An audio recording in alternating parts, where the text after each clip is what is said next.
a career like no other. It was a simple misstep on the staircase of Air Force One. But when Joe Biden tripped, not once, but 3 times, it felt like more than a physical fall. For critics, it became a symbol of fragility, of age, of a presidency hanging in the balance. For supporters, it was just that, a human moment from a man who has spent his life getting back up. But the truth, that stumble was only a snapshot in a far more complex, controversial, and extraordinary journey, one that spans decades, tragedies, triumphs, and a presidency still being debated every day. Before the debates, the gaffes, or the memes, Joe Biden was just Joey, a kid growing up in the blue-collar streets of Scranton, Pennsylvania. His father lost his job during a post-war downturn, and the Bidens moved to Delaware in search of better fortunes. Biden learned early what it meant to start over, to struggle quietly, and to find strength in small victories. He also battled a debilitating stutter that made him the target of ridicule. Kids mocked him, teachers underestimated him. But Biden practiced, reciting poetry in the mirror, training his speech muscle like an athlete. That experience etched a trait into him that would come to define his political persona: persistence. By the early 70s, Biden was a young, ambitious lawyer with charisma and confidence. And in 1972, at just 29 years old, he pulled off the unthinkable, defeating a seasoned Republican incumbent to become one of the youngest U.S. senators in history. But the victory was cruelly short-lived. Just weeks after his Senate win, tragedy hit, hard. His wife Nelia and 1-year-old daughter Naomi were killed in a car accident while Christmas shopping. His 2 sons, Beau and Hunter, were critically injured. Biden was shattered. He nearly declined to be sworn in, ready to walk away from politics for good. But the image of a grieving father being sworn in beside his son's hospital beds captured the nation. He would later say, "The pain never goes away. It just gets quieter." It was the first time America saw Biden not as a politician, but as a person. Over the next 36 years, Biden became a fixture in the U.S. Senate. He was confident, loquacious, and hard to pin down. He played key roles on foreign policy, crime legislation, and judiciary hearings. He wasn't flashy, but he was relentless. Yet he wasn't without controversy. Biden's 1994 crime bill, which he championed, later came under fire for contributing to mass incarceration. And his role in the 1991 Clarence Thomas hearings, where Anita Hill's testimony about harassment was met with skepticism and poor handling, earned him lasting criticism from women's rights advocates. He also had 2 failed presidential runs, in 1988 and 2008. The first collapsed amid a plagiarism scandal, the second faded behind stronger, fresher candidates. Biden seemed destined to be remembered as a long-serving senator, not a president. For a time, Biden shifted focus. His sons had grown. Beau, in particular, was seen as a rising political star.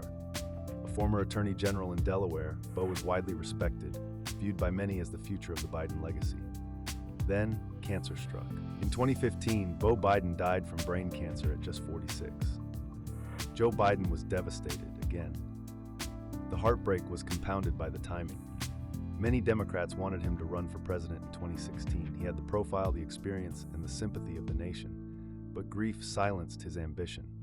He stepped aside, leaving the path open for Hillary Clinton. Behind closed doors, Biden considered 2016 his last shot. But history had one more surprise. Biden's selection as Barack Obama's running mate in 2008 raised eyebrows.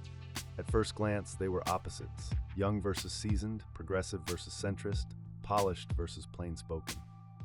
But the pairing worked. As vice president, Biden played the role of advisor, fixer, and surrogate. He worked closely with Congress during the financial crisis, helped shape foreign policy, and became Obama's most visible emotional anchor, often called to speak at memorials or respond to tragedy. By the time the Obama years ended, Biden's public image had transformed. Once viewed as a gaffe-prone relic of the old Senate, he was now Uncle Joe, affable, human, and strangely endearing in a political world that felt increasingly cold. In 2020, Biden wasn't the obvious choice. He entered the Democratic primary late. He was out-fundraised, outpaced, and outperformed by younger rivals. His early debate performances were shaky. Many wrote him off. But then, South Carolina happened. With strong support from black voters and an endorsement from Reputer Jim Clyburn, Biden surged to victory. Super Tuesday followed. Rivals dropped out and rallied behind him. The electable narrative stuck. And then came the pandemic. As Trump's bombastic response to COVID drew backlash, Biden's steady, if unspectacular demeanor gained traction. He ran on decency, stability, and a promise to restore the soul of the nation.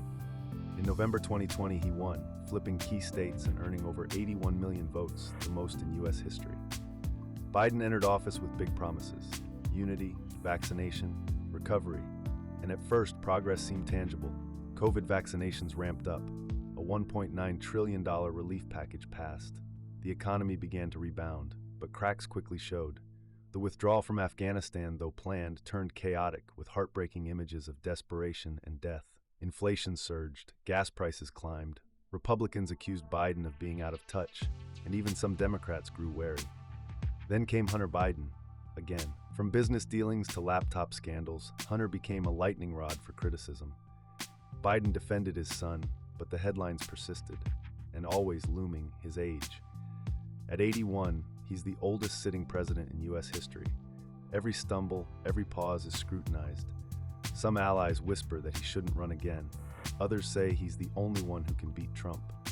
Biden announced he will run for re-election in 2024, but doubts remain. Polls show concerns about his age, and enthusiasm among young voters is mixed.